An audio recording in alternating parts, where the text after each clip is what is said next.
it's a part of my life. It's always been a part of my life. My identity is so intrinsically attached to the fact that I come from a privileged household. I can't divorce my identity from the fact that my parents have made a name for themselves that might always overshadow my name. I'm okay with that.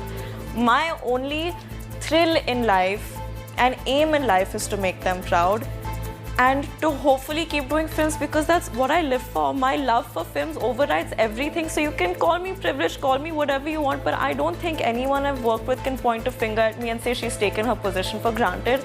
And that's something that I hope to maintain.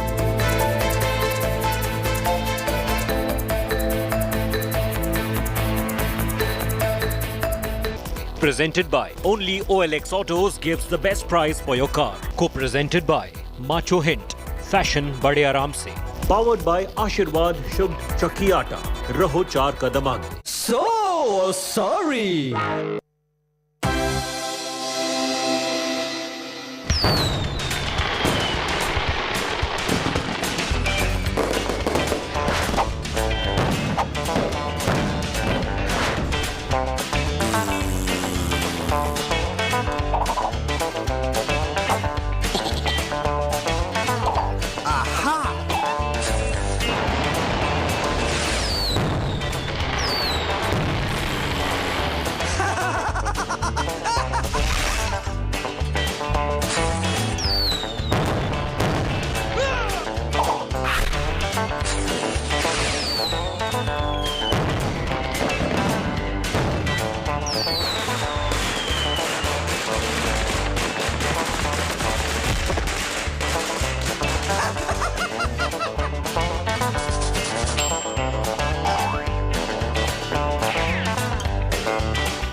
Co-presented by Star Health Insurance, the health insurance specialist.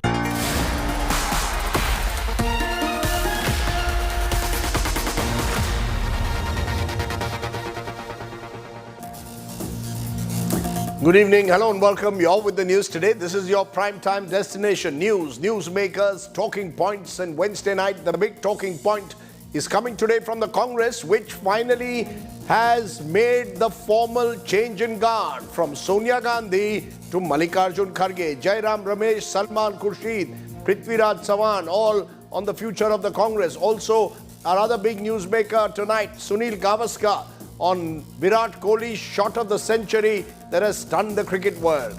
But first, as always, it's time for the 9 headlines at 9 tonight.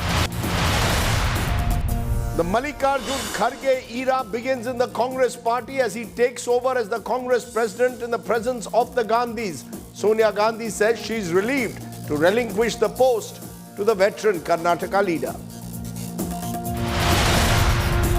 Arvind Kejriwal offers a bizarre solution to the falling rupee with months to go for Gujarat poll, makes a fresh Hindutva push, says it's time to place Lord Ganesh and Lakshmi's images on the rupee. The fight between Kerala governor and the Kerala chief minister intensifies. Governor Arif Mohammed Khan asked the chief minister to sack finance minister for allegedly saying those who come from places like UP may find it difficult to understand universities in Kerala. Ministry of Home Affairs to transfer the Coimbatore blast probe to the NIA. Politics explodes. BJP accuses DMK of downplaying the blast. Chief Minister Stalin says he's ready for an NIA probe. It's a free run for the rapist Baba. Out on parole, Gulmeet Ram Rahim now renames his adopted daughter Hanipreet to Ruhani Di. This a day after he released a new video. Amidst dirty bomb threats, India urges Russia-Ukraine to avoid nuclear war at all costs. Putin monitors nuclear deals. Rishi Sunak takes charge in the United Kingdom, faces opposition fire in his first Q&A session in Parliament, says economic stability at the heart of his government.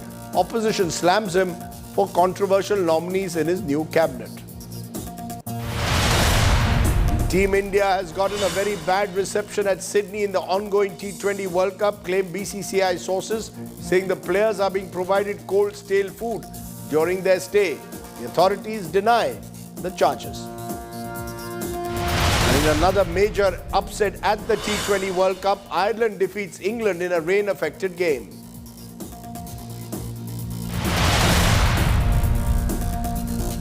But tonight's top story, senior Congress leader Mallikarjun Kharge today formally took charge as the Congress president, becoming the first non-Gandhi to hold the post in more than 2 decades. In his first address as Congress chief, Kharge attacked the Modi government's New India concept and also congratulated all the delegates who voted for him, claiming that he will do his best to lift up his party's morale. But he also made it clear that he would be someone who would closely interact with the Gandhi family.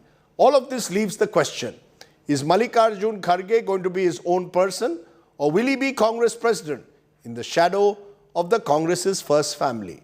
That's going to be our first talking point. Take a look at what happened today. Mallikarjun खड़गे को जीत का certificate सौंप दिया गया है. Sonia Gandhi hands over the reins to Mallikarjun Kharge. The Indian National Congress gets its first non-Gandhi chief in nearly 2.5 decades. मैं आप सबको भरोसा दिलाता हूं कि अपनी मेहनत से, अपने अनुभव से जो कुछ भी संभव होगा, मैं करूंगा. Kharge's elevation also marks a possible retirement from politics for Sonia, who took charge under trying circumstances and stirred her party to power twice. At the ceremony held at the Congress headquarters in Delhi, Sonia said the burden has been lifted off her shoulders. आज मैं इस दायित्व से मुक्त हो जाऊंगी.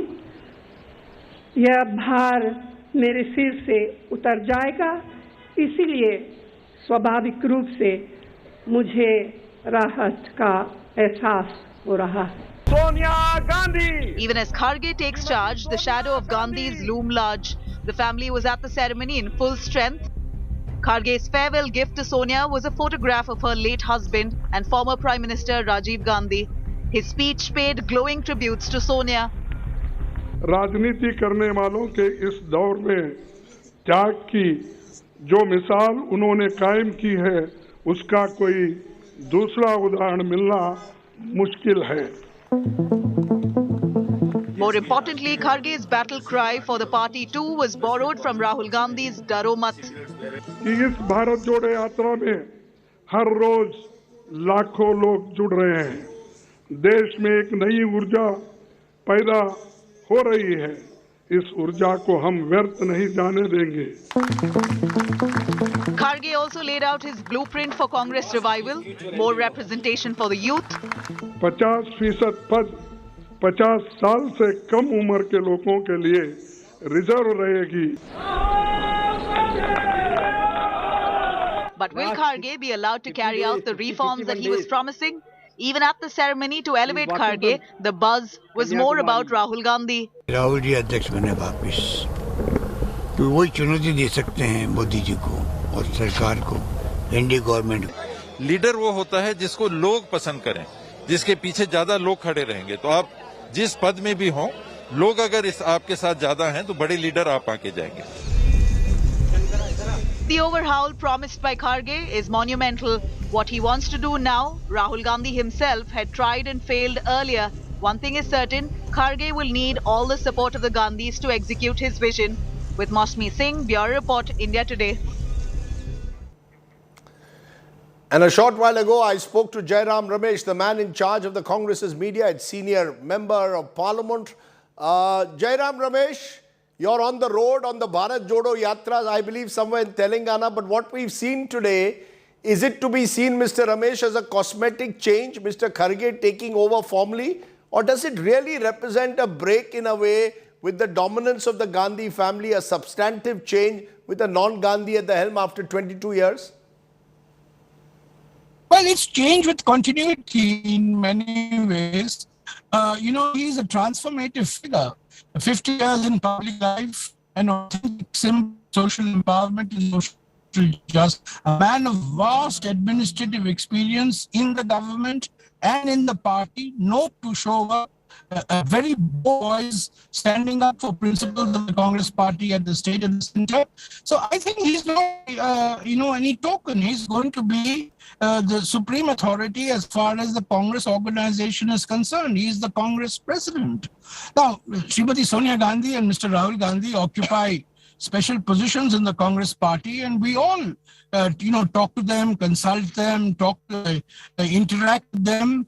But in terms of Rajdeep, Mr. Kharge has been elected and today has been installed as Congress president, and he is going to function as the Congress president, I'm sure. I find it interesting, Jairam Ramesh, that you're using the word supreme authority. Are you seriously telling me now that the Gandhi family, indeed the former Congress president Sonia Gandhi or Rahul Gandhi, will report to Mallikarjun Kharge? Is that what you're telling me? Mrs. Gandhi, Srimati Sonia Gandhi is chairperson of the Congress Parliamentary Party. The Congress Party's constitution recognizes the Congress president where the buck stops. And Mr. Kharge, Srimati Sonia Gandhi was Congress president for almost 23 years. Rahul Gandhi was Congress president. And Mr. Kharge is now the Congress president. So I think they will function as Congress presidents. I think this constant refrain that Mr. Kharge is going to somehow, be a rubber stamp or is going to defer to the authority of somebody else, I think is just not true. I mean, Mr. Gandhi himself has clarified on more than one occasion that, to use words like remote control is an insult to people like Mr. Kharge, who have decades of political activity and political experience. So far from it, I think Mr. Rahul Gandhi role is going, and his role is that of the Congress president. And there is only one Congress president. Okay, we're having a bit of an audio problem because you are on the road, but let me just get in a couple of more questions. While no one doubts, in a sense, Jairam Ramesh, the struggles of Mr. Kharge, he was the son of a mill worker. Very few people know that his mother was set ablaze when the Razakars came into Bidar district of Karnataka when Mr. Kharge was just 7 years old. But beyond the early struggles, today, will he be the kind of proactive Congress president will he be empowered to take the decisions that are needed to actually transform the party, which actually needs them at the moment? At the age of 80, can he do all that? It's obvious you have not seen him in parliament. He's perhaps the most vociferous critic of the government in Lok Sabha in 2014-2019 period. And in the last 2 years as leader of the opposition, he has been more aggressive than many of the so-called anti-terrorists. He's extraordinarily active and very aggressive in Parliament. He's been aggressive outside Parliament as well. I think age is no bar. He's intellectually as alert as ever. Politically, he is a wealth of experience. He has huge amounts of goodwill and support from all sections in the Congress. While you're saying there that Mr. Kharge has the energy ideologically and politically to challenge the BJP, I repeat that the elephant in the room, I've said this in the past, is Rahul Gandhi. What is Rahul Gandhi's role going to be? In a Kharge-led Congress, will Rahul Gandhi remain the face, the vote catcher, going out there to lead your party on Bharat Jodo Yatra, for example? And will Mr. Kharge be left to do the hard work of the organizational refitting that your party so desperately needs? He's hardly the elephant in the room. Right now, he's the elephant doing the Bharat Jodo Yatra, if I may say so. More than an elephant, actually. And, till perhaps the middle of February, he'll hardly be in any room. He will be on the roads of different states of India doing the Bharat Jodo Yatra. Now, he's been asked multiple times by the media on what his role is going to be. And he has clarified that his role is who will consistently articulate the Congress ideology, help shape Congress ideology to changing challenges and circumstances, and stand up for what the Congress really means and what the Congress stands for. And I think he has time and again said, as he's concerned, his role will be defined not by him, but it will be defined by the new Congress president. It's interesting you're saying he's almost like an ideological mascot than Rahul Gandhi. But am I to understand also, Jairam Ramesh, that today marks the retirement in a sense of Sonia Gandhi from public life? Listening to her speech today, one got a sense that she actually now wants to step out completely out of politics? Or will all of you jump and go to 10 Janpath whenever there's a crisis? Well, she has written a letter to the new Prime Minister of Great Britain in her capacity as chairperson of the Congress Parliamentary Party. So she will remain as chairperson of the Congress Parliamentary Party till such a time that she decides that she wants to relinquish that position. But, we are all expecting that she would continue to be the chairperson of the CPP. And as she has repeated this today again, that today was a day that she was looking forward to for a long time. In Mr. Kharge, she has found an appropriate successor ideologically. And I think that is something to rejoice. It's something to rejoice as far as the Congress party is concerned. And as I said, given Mr. Kharge's background, the way he educated himself, trained himself, built a political career for himself in the face of great odds, none of this was invented. None of this is fake. All this is authentic. So I think he makes a great success story for social justice and social empowerment. No, but Mr. Ramesh, I agree that his life story may be compelling from where he's come, but can Mr. Kharge really be the face now to take on Mr. Narendra Modi, Amit Shah, dare I say even a JP Nadda? Will he be the person you will push forward to take them on? This fascination the armchair commentators is for a face or a face. What matters in elections is the base. It's not the face. What matters is the manifesto. What matters is your outreach. What matters is your programs. I don't understand why all these armchair commentators and television personalities keep on talking about face, face, face. Indian elections are not beauty contests. Indian elections serious business. It's a clash of ideologies, a clash of thoughts, viewpoints, visions, alternative futures. And Mr. Kharge is eminently qualified to provide that leadership. Mr. Ramesh, you've given us a good one line. Indian elections are not a beauty contest, but let's be serious here on the organizational refitting. Will there be a working committee election at every level in your party? Or that's what I said. Is this just a one-off? Are we going to see a more vigorous, merit-driven Congress where elections take place at every level, right down to the blocks? That's for the new Congress president to decide. But let me say one thing and repeat what I have said, time and time again. In organizations like the Congress's great gift to Indian politics is the art of consensus. The effort to create build about a consensus. Election organizations sharpen cleavages and bring out differences where perhaps none even exist. I am a great votary of consensus building at all levels, but it's up to the new Congress president to decide. whether there will be elections at multiple levels. The Congress party over a 107-year period has functioned largely on the basis of consensus. And I think that's the way forward to go, to bring everybody together. Our battles are not internal, our battles are external. Those are all interesting observations, Mr. Ramesh, but I want to ask one final question.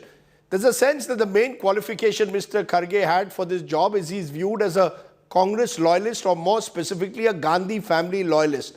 Therefore, it is natural to ask the question, can he really rise above what he's been doing all these years and take some of those tough decisions even if they go against the wishes of the Gandhi family?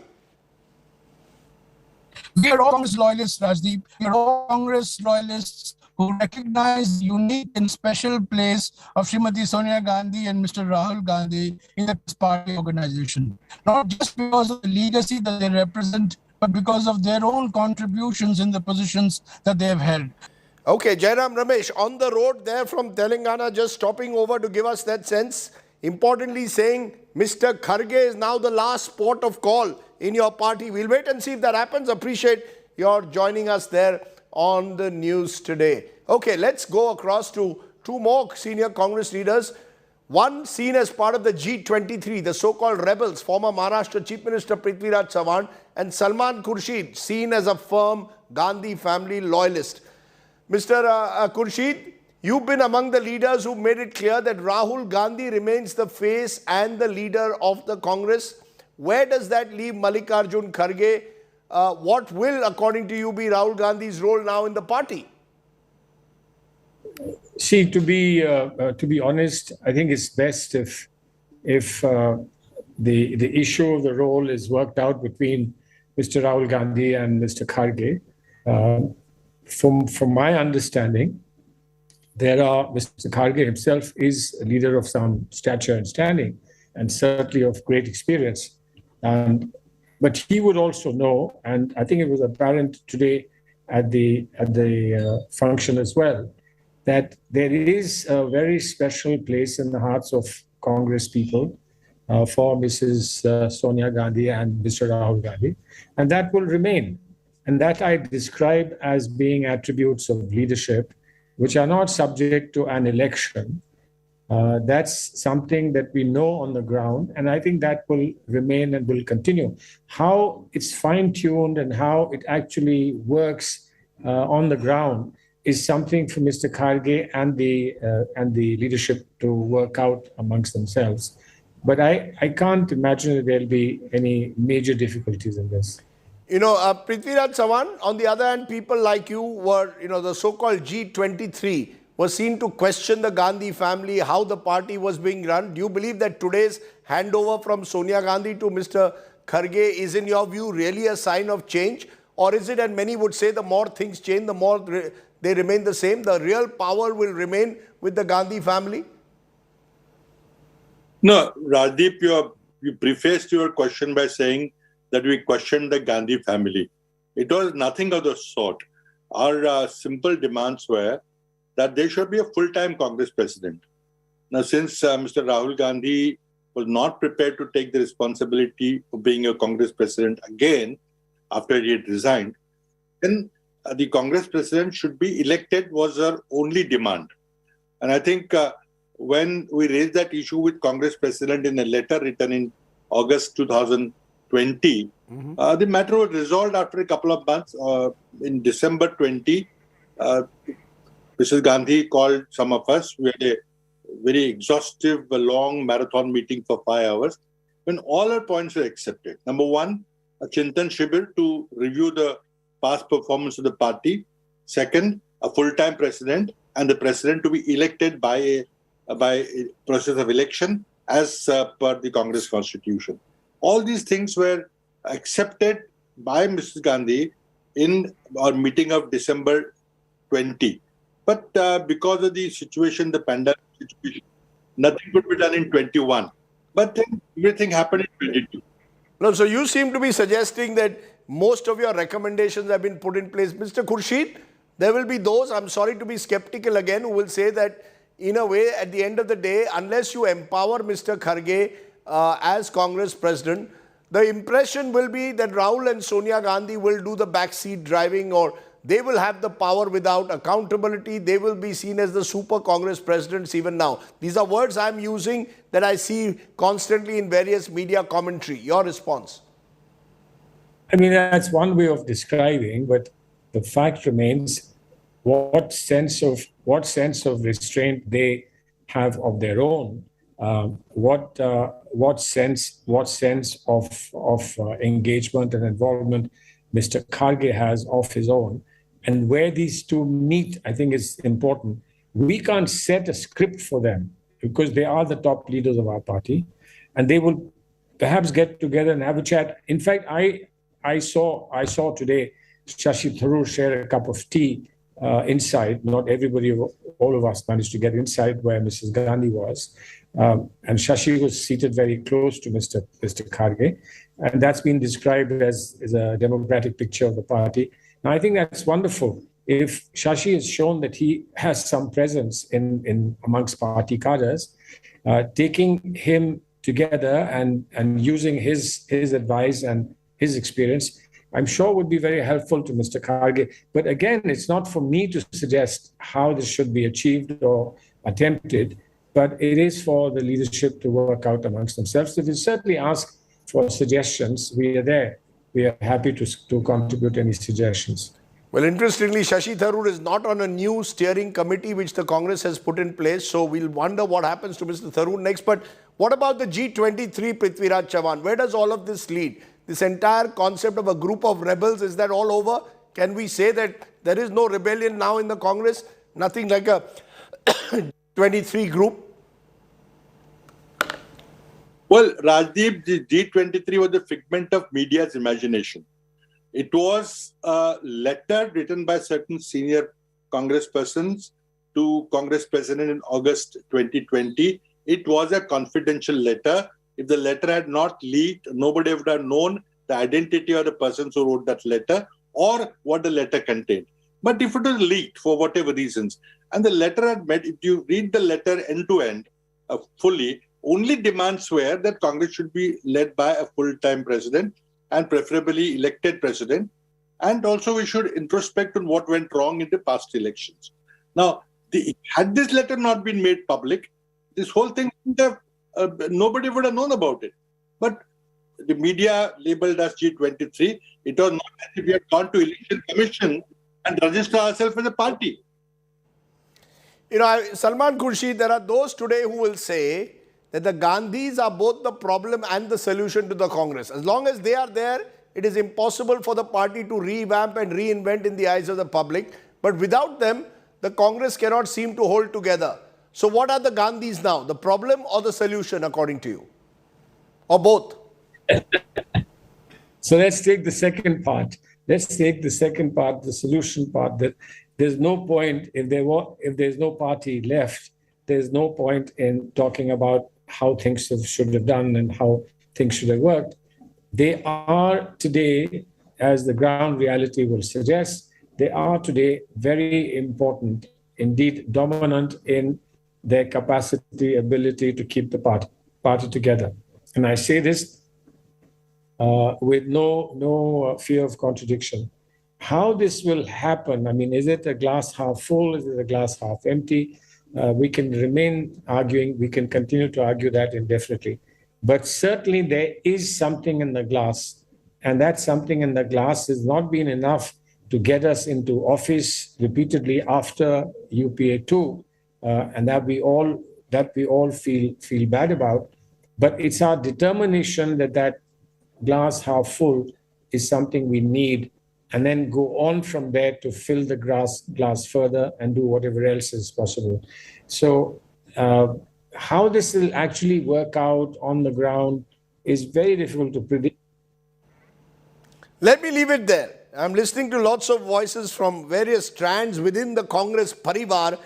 The big question, of course, will remain, what really will Mr. Kharge do next? Will he truly be, in a sense, an independent, empowered Congress president? That time will tell. Prithviraj Chavan and Salman Khurshid, appreciate your joining us. Let's turn from there to the political controversy of the day. The rupee is falling almost dipped below 83 today.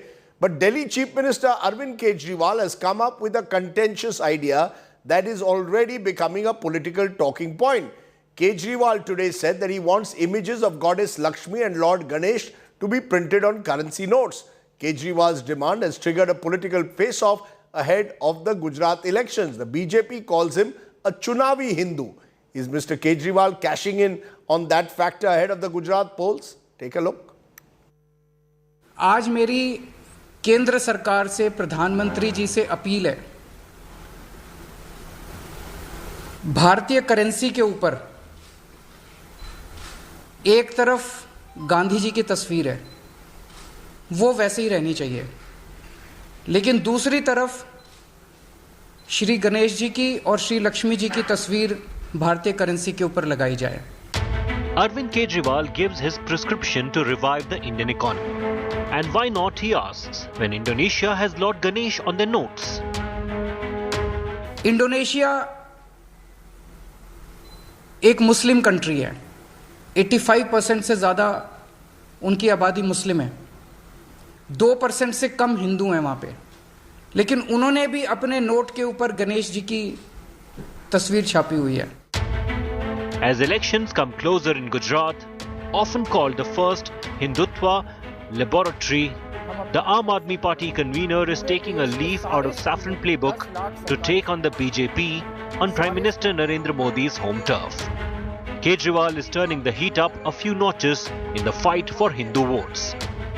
The BJP is clearly not amused. Bharatiya Janata party के नेताओं से बस हाथ जोड़ के यही आग्रह है कि आप सिर्फ राजनीति की वजह से, अरविंद केजरीवाल जी की नफरत की वजह से इस प्रस्ताव का विरोध ना करें. अरविंद केजरीवाल जी की राजनीति को देखा जाए, अरविंद केजरीवाल जी के पॉलिटिक्स को देखा जाए, तो किस प्रकार से यू टर्न किया जाता है, आज ये हमारे सामने पूर्णतः उतर के आ रहा है. Kejriwal's prescription to revive the economy is not the first time he's playing the Hindu card. From prayers at the Somnath temple to darshan at the Sri Ram Janmabhoomi temple to celebrating Diwali at Akshardham, Kejriwal has lost no chance in flaunting his Hindu credentials. The political opponents of Aam Aadmi Party are training guns at the Arvind Kejriwal, the Aam Aadmi Party chief. While the BJP is calling Arvind Kejriwal a seasonal Hindu, the Congress Party has dubbed AAP as B team of the Congress Party. It is to be seen whether the Aam Aadmi Party eventually gets the desired results by playing what is being seen as soft Hindutva card in the Gujarat elections. With video journalist Parminder Sharma, this is Amit Bhardwaj reporting for India Today from Delhi. So is Mr. Kejriwal playing soft Hindu politics? Is Gujarat simply a battle for Hindu votes? Will this Hindu card work for AAP? And is this really a bizarre suggestion to put Lakshmi and Ganesh as some are suggesting, or is it an idea worth considering? Sanju Verma, the BJP's evergreen spokesperson, joins me. Reena Gupta, AAP spokesperson and advisor, joins me. Reena, you want to start first? After all, your leader has brought in this suggestion, Lakshmi, Ganesh on currency notes. I mean, you know, Arvind Kejriwal, I thought, would be a rational IITian who would not think about bringing in divinity into improving the value of the currency. There are other ways to do it, surely. This is pure politics ahead of Gujarat elections. Rajdeep, as you know, that the economy is going through a very tough phase. Unemployment is at a 45-year high. Rupee is depreciating, sliding every day, losing 10% value in the last 1 year. And at this time, Rajdeep, we need to invoke the gods and goddesses to help us come out of this mess.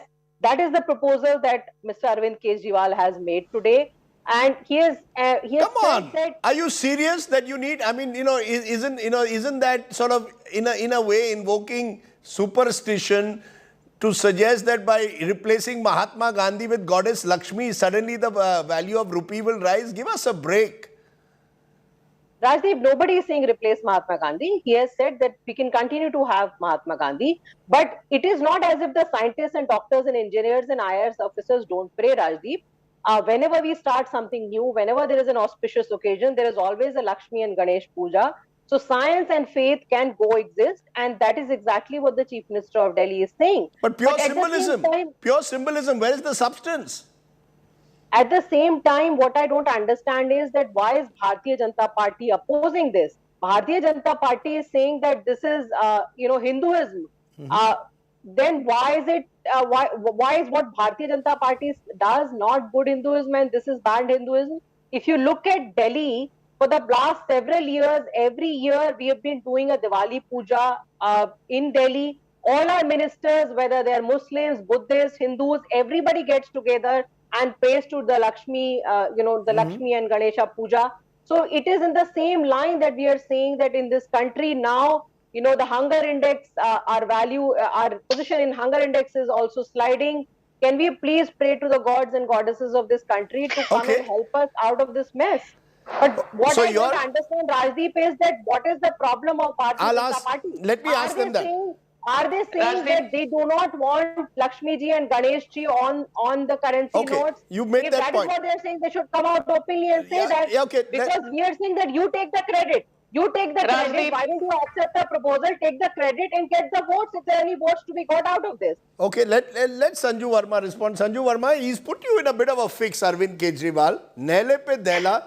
Your party until now has been accused of using Lord Ram also to seek votes. Mr. Kejriwal is saying, chalo, Lakshmi ke naam pe karte hain. What's wrong with it? Rajdeep, I hope, as you always do, you will moderate the debate. I did not heckle the panelist on the other side, and I hope she will extend the courtesy to me. First and foremost, Rajdeep, there's a famous Hindi saying, Hathi ke dant khane ke aur dikhane ke aur. There is another famous saying, Naach na jane aangan tedha. Now, first, let me say, why did I say Hathi ke dant khane ke aur dikhane ke aur?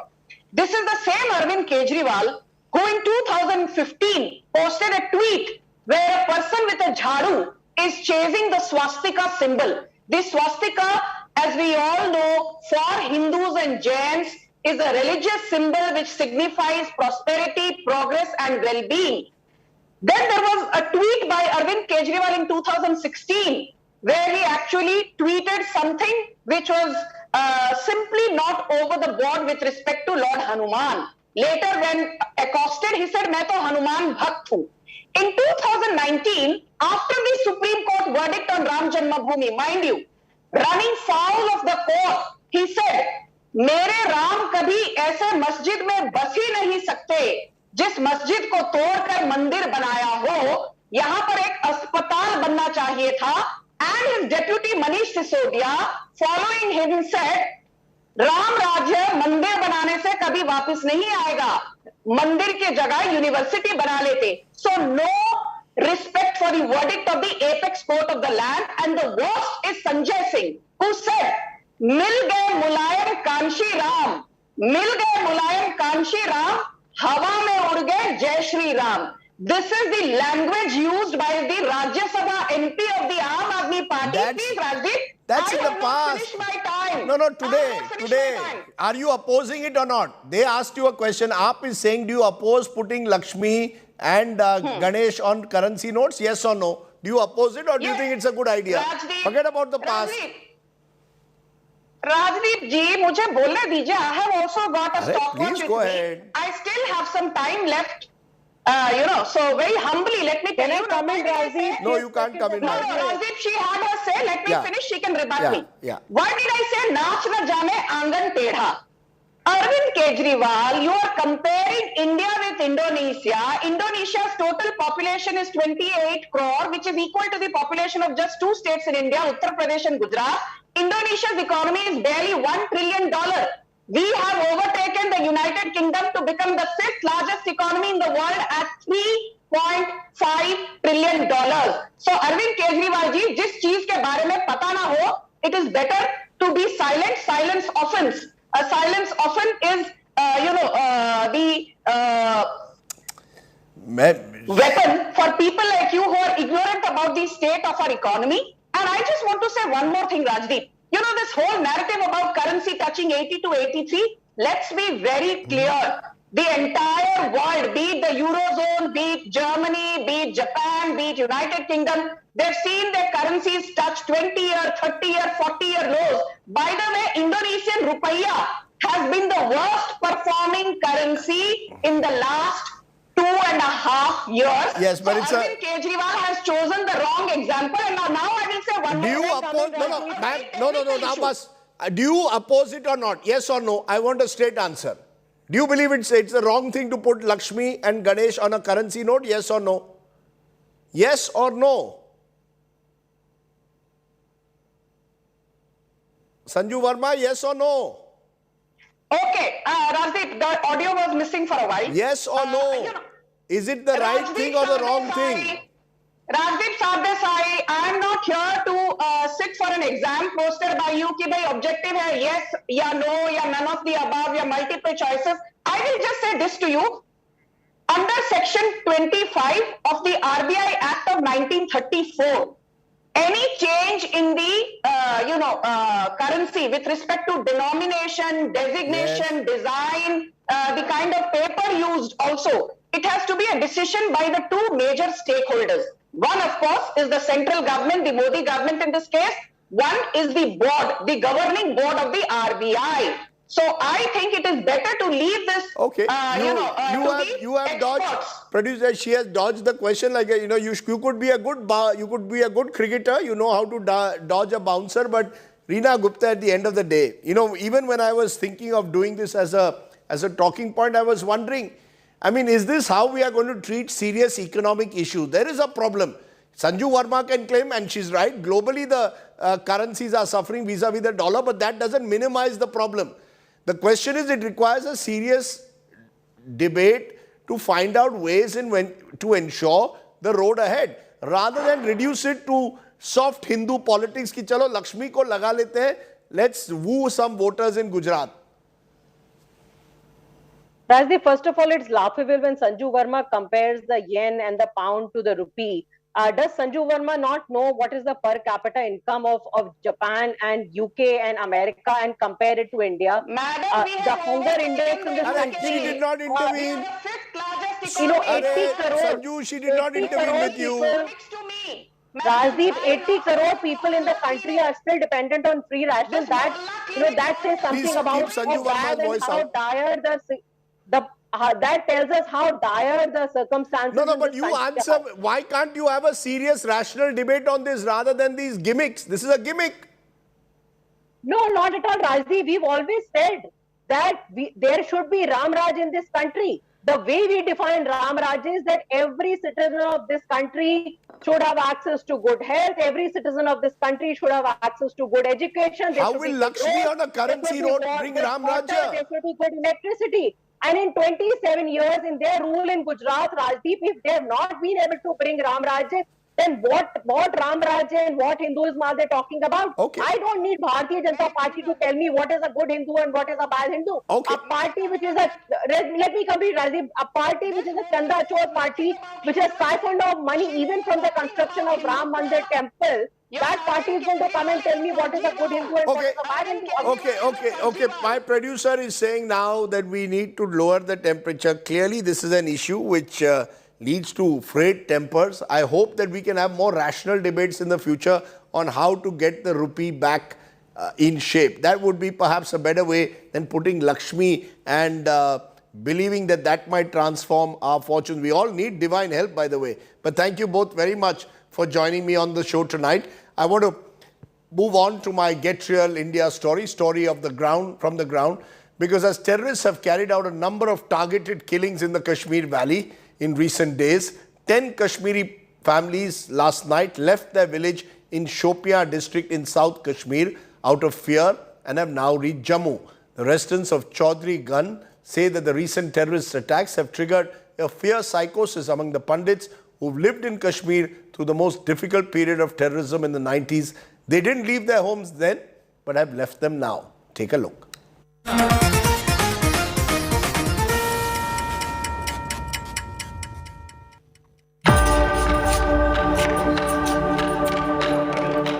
Targeted terror killings in Kashmir have spread fear among the minorities. Kashmiri Pandit families have left their village in Shopia district in South Kashmir and reached Jammu. A big setback for the Jammu and Kashmir government and administration, as 9 more Kashmiri Pandit families have migrated from the Chaudhry Gund village of Shopian district in South Kashmir. Chaudhry Gund village of the South Kashmir was one of the villages in South Kashmir where Kashmiri Pandits resided despite all odds. Even they did not migrated in 1990. The latest exodus comes after a spate of targeted killings. On October 17th, 2 migrant labourers, Monish Kumar and Ram Sagar, were killed in a grenade attack by terrorists while they were asleep in their rented accommodation in Shopia. 2 days earlier, Kashmiri Pandit Puran Krishan Bhatt was gunned down by terrorists outside his ancestral house in Chaudhry Ganj village. Ashwini Bhatt, along with his wife and 2 children, left the valley the day his brother was assassinated by terrorists. जो कुछ बचे हुए थे ना, जब इसकी हत्या हो गई तो फिर 2-3 दिन में 5-6-8 घर तक आ गए. अब जो कुछ बचे थे वो कल आ गए, सब आ गए. वहाँ गांव में कोई नहीं. Kashmiri Pandits say the situation in the valley is not conducive for them to live there. मैं यही कहना चाहता हूँ कि कश्मीर में तो बहुत डर का माहौल बना हुआ है, चाहे वो हम हो या मुस्लिम हो, वो भी आजकल जैसे हैं डरे हुए हैं, क्योंकि इनका किसी के साथ कोई वैसा रिश्ता नहीं था, हर किसी के बहुत क्लोज थे हर किसी के, तो वो भी डरे हुए हैं. The residents of Shopia who stayed back in Kashmir during the most difficult period of terror in 1990s say the recent killings have led to a fear psychosis. More than 10 families of Kashmiri Pandits have fled the valley and have now reached Jammu. The Kashmiri Pandits are saying, enough is enough. How long do they have to suffer the punishment of being Hindus in the Kashmir valley? With video journalist Neeraj Kumar, this is Sunil Bhatt reporting from Jammu for India Today. The tragic story of Kashmiri Pandits caught in the crossfire of terror. Let's take a break. On the other side, we've got a special. Sunil Gavaskar is someone I spoke to yesterday, but we couldn't play it last night. We'll play it tonight. Virat Kohli, is this the shot of the century as we are calling it? Back in a moment. You're watching the news today. News without the noise.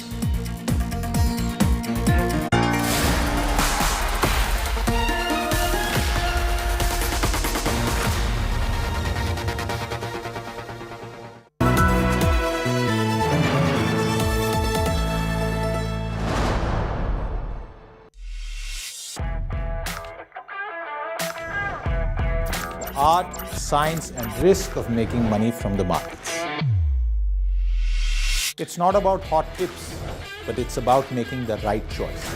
Don't try and time the markets, but invest time in making the right call. Only with Business Today Television.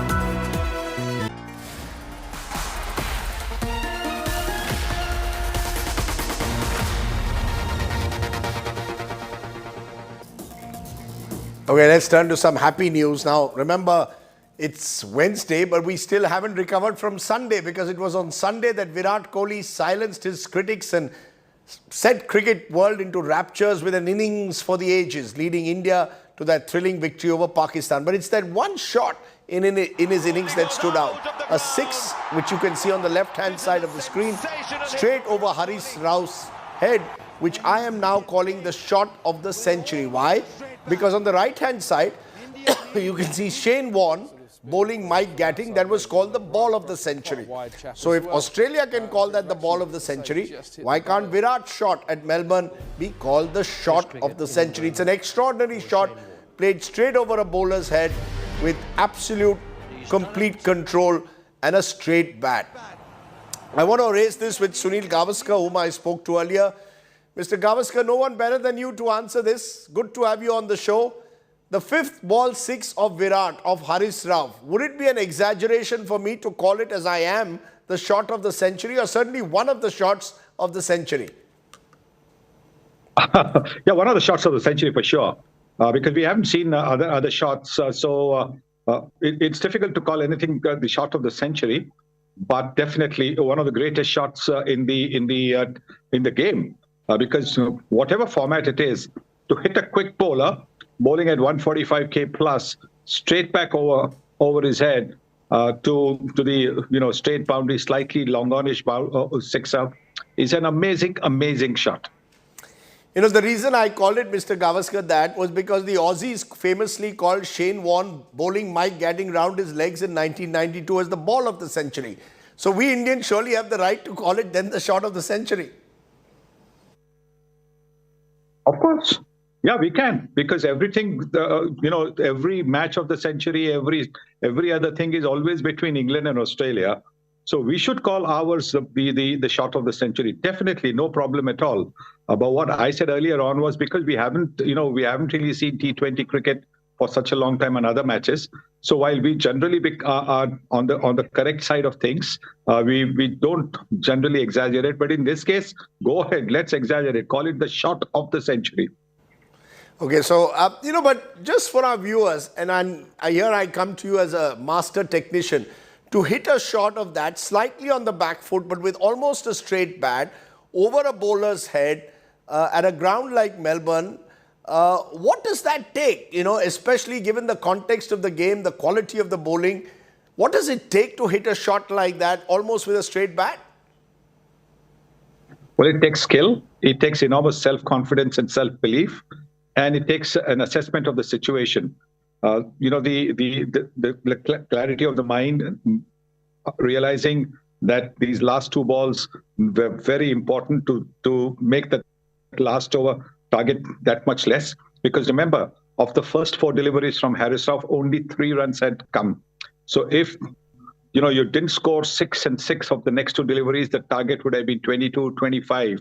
And so that was the important thing. So that clarity to try and get maximize of both these deliveries was fantastic. My sense in a way is, as you mentioned, not just skill, but also the power. Someone with the power of a Viv Richards could have played a shot like that. Would you agree that it also shows how much power Virat Kohli actually possesses because he's kept himself so fit in the game? Look, I think the bats are different now. Look, you got to face it.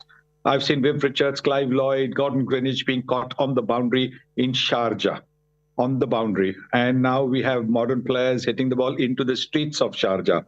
So it's not that anything else has changed excepting the bats. Yes, I know the guys do a lot more gym training and therefore are a lot stronger, but it's the bats that make the difference. So if Viv Richards had these kind of bats, he would have been hitting every ball, into the highest tier of every ground. And Clive Lloyd as well. That's a great point you make, that the bats make a huge difference. But just to have you ever seen, though, a better white ball T20 innings than what Virat played at Melbourne over the weekend? I think the one in Mohali where he got an 80 was very special too. Again, I think it was not just the quality of strokes that he played then, but also because of the running between the wickets with Mahendra Singh Dhoni. That was outstanding. And even here on Sunday, the running between the wickets with him and Hardik Pandya, and then even when he was at the non-strikers end running for his partner, that was truly terrific to see. A few months ago, Mr. Gavaskar, you'll recall critics were writing off Virat Kohli.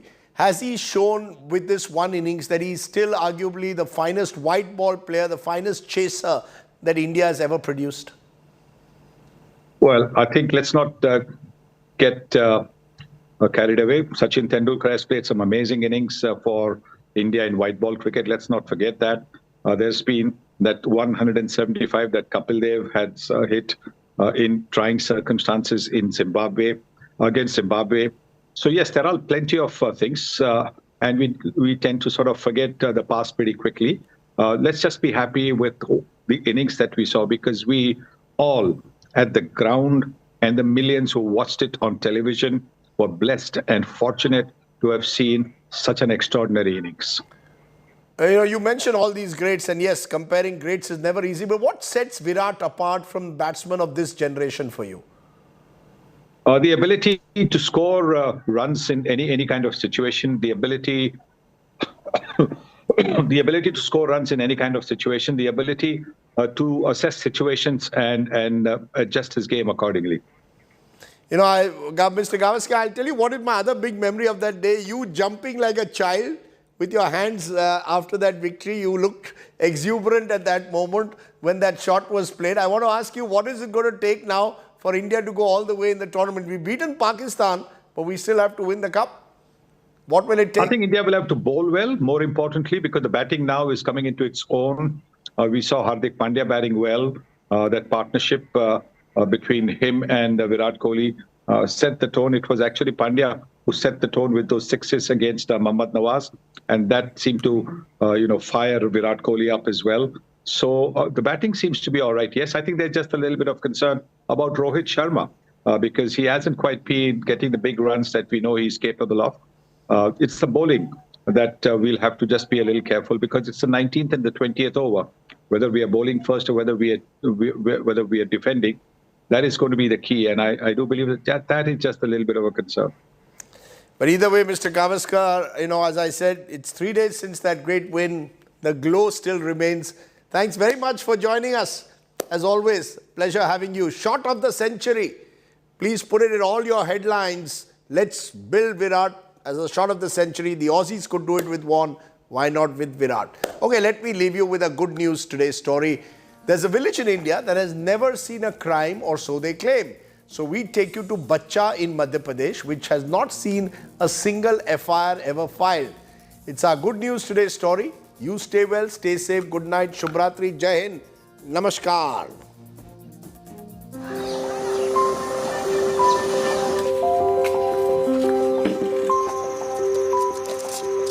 A tribal village with an exemplary record. Bacha in Madhya Pradesh is known as India's only crime-free village. No FIR has ever been filed in this village comprising just 75 houses. आदिवासी बहुल गांव है। इस गांव को विवाद मुक्त गांव के नाम से लोग जानते हैं, क्योंकि यहाँ पर कोई बड़ा विवाद नहीं होता है, ना अभी तक हुआ भी नहीं है। The residents say that the USP of the village, which prevents most of the conflicts, is income equality. All villagers belong to the same income bracket and have similar built houses. यहाँ कोई छोटा बड़ा तो नहीं है, सब हिलमिल जुल के रहते हैं और सभी की आर्थिक जो स्थिति है वो समान है और सभी कृषि कार्य करते हैं और सबके पास लगभग बराबर जमीन है। ये भी कारण है यहाँ पर विवाद नहीं होने का। If some feud does arise, both sides reach out to Gram Panchayat, which makes them sit together and resolve issues. कोई गांव में छोटे मोटे विवाद हो तो पहले 4 पंचों को बिठालते हैं कि भाई ऐसा ऐसा मामला हो गया है, तो 4 पंच दोनों पक्षों को बुला करके समझाते हैं और एक सामाजिक रूप से सभी लोग उस बात को मान लेते हैं। Much like a cricket test match, the time for drinks is also fixed in this village. No villager is allowed to drink between 1 p.m. and 6 p.m. If the rule is broken, the violator faces a fine of 500 rupees. The proceeds are used for any work in the village. 75 out of 74 houses in Bacha have solar panels, which also gives it the name Solar Village. Bureau Report, India Today.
touch screen enables users to interact directly with the display monitor. They become a feature of everyday life at supermarket checkouts, ATM machines, on GPS devices, and most commonly with tablets and smartphones. There are two common types of touchscreen technology. One is called resistive. Two transparent sheets are coated with a conducting material and separated by tiny dots called spacers. When the two layers are pressed together, they create an electrical circuit that indicates the point of contact. Uses include cash and ticket machines. The other capacitive touch technology is most commonly used in tablets and smartphones. A layer of insulating material like glass is coated with a fine grid of electrodes thinner than human hair. This is sandwiched between an outer protective glass layer and an LCD screen that displays the images. As the human body is also an electrical conductor, touching the screen with a finger results in a change in the electrostatic field, indicating the point of contact. More recently, smartphone manufacturers have moved towards so-called on-cell and in-cell technologies. On-cell locates the touch technology onto the outer glass, whereas with in-cell, the touch sensors are built into the actual display panel. Both approaches allow devices to be thinner and lighter. New applications for touchscreen technology now include unlocking smartphones using a biometric fingerprint scanner. When a capacitive sensor is activated, it takes a high-resolution snapshot of a fingerprint, which is compared against the information stored inside the phone. If the unique characteristics in the arches, loops, or whorls match the device, it will unlock.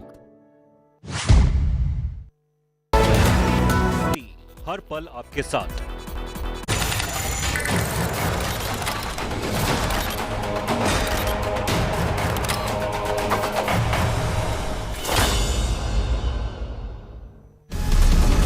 Is this the face of a suicide bomber? Watch this car on fire outside a temple.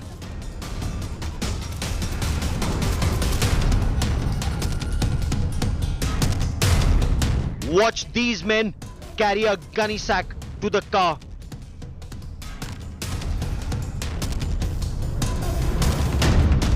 Police claim explosives, ball bearings and iron nails recovered